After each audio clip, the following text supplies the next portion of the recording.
केंद्र सरकार कोयला उद्योग को निजी हाथों में देने की साजिश रच रही है। यही आरोप लगाते हुए आज श्रमिक संगठन AICCTU अन्य सिविल राइट्स संगठन द्वारा आज एक आम कन्वेंशन का आयोजन किया गया है।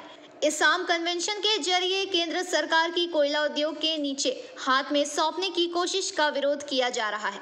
इस बारे में पत्रकारों से बात करते हुए आसनसोल के पूर्व सांसद वंश गोपाल चौधरी ने PBTV के माध्यम से ये बातें कही। এই কনভেনশন বামপন্থীদের বিশেষ করে যারা ডেকেছেন ওরা সবাইকে আহ্বান করেছেন।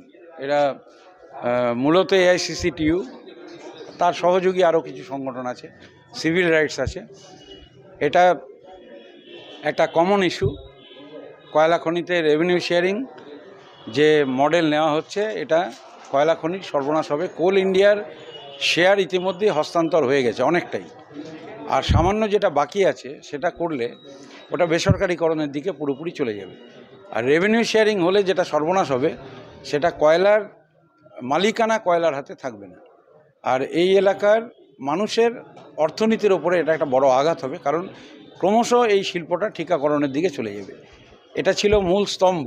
রানীগঞ্জ কয়লা খনি অঞ্চল মানে ভারতবর্ষের বিদ্যুৎ এবং শক্তির একটা বড় উৎস, এবং কয়লা শিল্পকে এখন এই মোদী সরকার যে রাস্তায় নিয়ে যাওয়ার চেষ্টা করছে এবং এই যে ফ্যাসিবাদী কায়দাতে সরকার চলছে, সংবিধানকে পরিবর্তন করার চেষ্টা হচ্ছে, এগুলো সবই তার হচ্ছে যে ট্রায়াল রান, এবং আসল উদ্দেশ্য ওদের কর্পোরেটকে দিয়ে গোটা দেশটাকে চালানো। কর্পোরেটরা চালাতে পারবে কি না ভারতবর্ষ এটা ওরা টেস্ট করে দেখছে, এবং কর্পোরেট কোম্পানিগুলোকে বলছে যে তোমরা ভালো ভালো ক্ষেত্রগুলোকে তুলে নাও।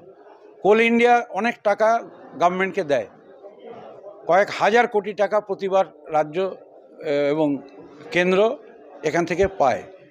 সরকারের এই উৎসকে সর্বনাশ করা, নিজের জাতীয় সম্পত্তিকে বিক্রি করা, এর থেকে বড় অপরাধ আর বিজেপি সরকার কিছু করছে না, এবং এই অপরাধের বিরুদ্ধে সব লাল ঝান্ডা যাতে এক হয়, আমি মনে করি এই কনভেনশন সেই উদ্দেশ্যের দিকে যাবে। आसनसोल से बीजू मंडल की रिपोर्ट, PBTV न्यूज़।